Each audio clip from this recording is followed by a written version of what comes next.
Sosok bakal calon ketua KONI Kabupaten Bogor saat ini terus bermunculan. Bahkan yang saat ini ramai diperbincangkan di kalangan elemen keolahragaan munculnya nama Roni Kusmaya atau RK.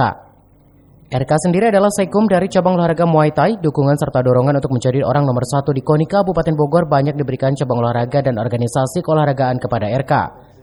Ditanya terkait kesiapannya, Roni Kusmaya mengaku siap untuk mengemban amanah menjadi KONI 1 di Bumi Tegar Beriman. Ia juga sangat berterima kasih kepada organisasi serta pengurus cabang olahraga yang mendukungnya maju. Saya mengucapkan terima kasih kepada teman-teman yang memberikan apresiasi dan dukungan kepada saya.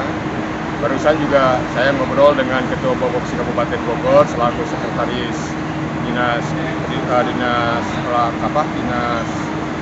Pemuda dan Olahraga.